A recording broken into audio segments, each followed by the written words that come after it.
Meu nome é Carlos Alexandre do Nascimento, eu tenho 36 anos, trabalho em rádio há 10 anos. Eu sou Jefter Amorim, sou jornalista, sou professor também, professor de comunicação. Hoje dou aula para alunos de enfermagem, de farmácia e de psicologia.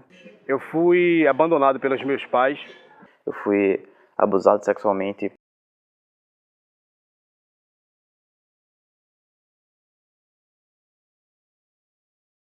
Na verdade, eu não sei se eu fui abandonado pelos meus pais, pela minha mãe.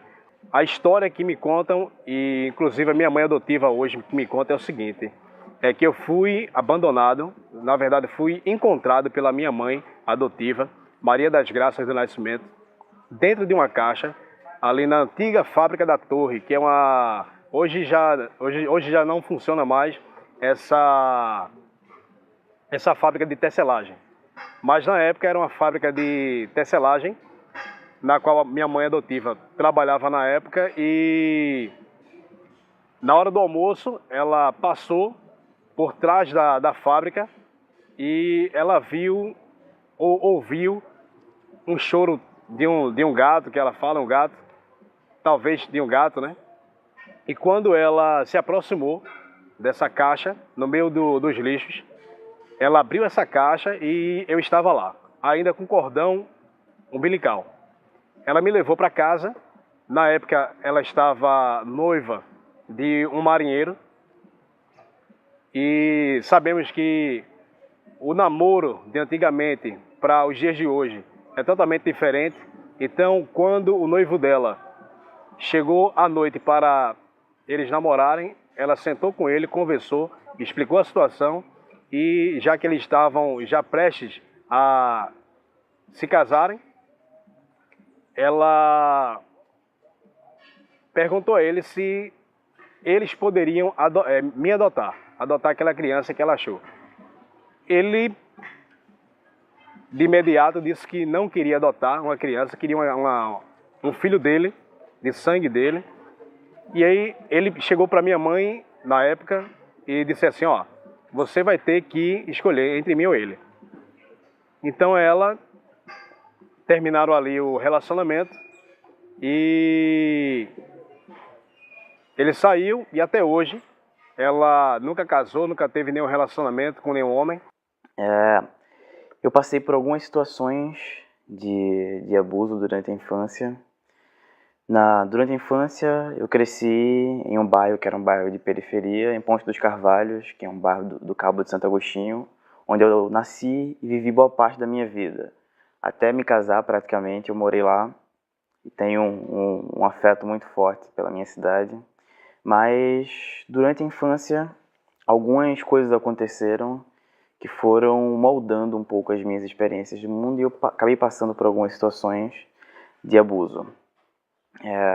Quando eu tinha mais ou menos 7 anos de idade, eu era muito apegado ao meu pai, porque ele era quem passava a maior parte do dia em casa. Muitas vezes ele passou um tempo desempregado, teve um tempo também que ele trabalhava durante a noite, e como minha mãe era quem ralava, dava duro para poder sustentar a casa, ela trabalhava durante o dia, estudava durante a noite, durante um período da minha infância, e eu acabei tendo um apego grande com meu pai, porque eu passava uma parte do dia com ele em casa. Aos 7 anos de idade, os meus pais se separaram. Foi um primeiro choque assim na infância. E foi um golpe duro para mim, porque eu passava muito tempo com meu pai e agora meu pai teve vários problemas e eu não via com a frequência que eu gostaria o meu pai. E isso foi um momento marcante da minha vida. E pouco tempo depois da separação dos meus pais, eu passei por uma situação de abuso sexual por 2 vizinhos meus à época, que eram adolescentes, e foi um grande baque assim para minha vida. A minha família, eu sou neto de pastor, meu avô é pastor, e eu cresci num lar evangélico que tinha a religião como algo muito forte. Para mim foi um choque aquela realidade, porque se a minha família era evangélica e tinha uma crença forte em Deus, eu me perguntava naquele período por que aconteceu comigo, por que Deus deixou que acontecesse isso comigo. Era um questionamento que me movia. Eu não falei nada para ninguém sobre o abuso. Eu fiquei calado, na verdade, por muitos anos. Que naquela época não existia isso de conselho tutelar, negócio de adoção. Então ela me levou para casa, conversou com os pais dela na época, me levou até um cartório, me registrou e começou toda aquela trajetória. Então, na verdade, eu não tive infância, né? Como eu fui encontrado por ela no meio dos lixos, a minha infância foi sempre nos hospitais, né? Sempre nos hospitais, peguei bactéria, peguei muitas coisas, né? Fui encontrado mordido com formigas, enfim. E aí, depois desse episódio, várias coisas se sucederam e eu passei, inclusive, por alguns anos de psicoterapia porque meu comportamento foi mudando. Eu me isolava ainda mais, ficava mais recluso e durante um período também da minha infância eu fiquei muito violento. Então, eu batia na minha irmã mais nova em casa. Eu ia pra rua, na verdade, ia pra jogar bola, não pra jogar bola com os meninos, mas só pra mirar na canela deles e fazer confusão. Então eu chutava a canela dos outros moleques lá da rua, eles iam brigar comigo e acabavam numa confusão generalizada e era a minha maneira de extravasar aquela dor que eu sentia dentro de mim.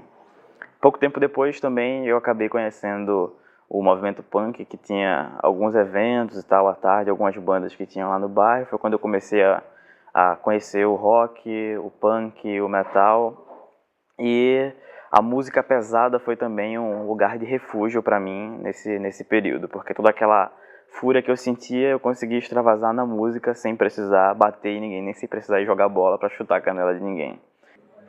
E hoje eu estou com 36 anos de idade, sou pai do Matheus. O Matheus nasceu 8 de julho deste ano, de 2016, 8 horas da noite, e eu participei do parto do meu filho. E ao participar do parto do meu filho, ao eu ver meu filho nascendo naquele momento, eu comecei a pensar como é que uma mãe pega o seu próprio filho e joga fora. Então, naquele momento, ao ver meu filho nascer, veio uma mistura de sensações, né? Boas e ruins. Boa porque meu filho estava nascendo, e ruim porque veio uma retrospectiva na minha vida. E eu pergunto, por qual motivo uma mãe joga seu filho em meio a lixo? Quem vive uma situação de abuso sexual vive uma marca profunda, especialmente porque a sexualidade é parte da construção da identidade das pessoas. Foi bastante difícil para mim lidar. Eu só contei para minha mãe, por exemplo, quando eu tinha acho que 16 anos de idade. Muitos anos depois, quando eu já tinha lidado com aquilo, com aquela dor por muitos anos sozinho. Então, aos 16 anos de idade, eu contei para minha mãe, contei para algumas pessoas da minha família. E foi um momento bem difícil, assim. Minha mãe chorou bastante, mas foi um momento necessário que eu só consegui expor, na verdade, depois que eu consegui trabalhar isso dentro de mim.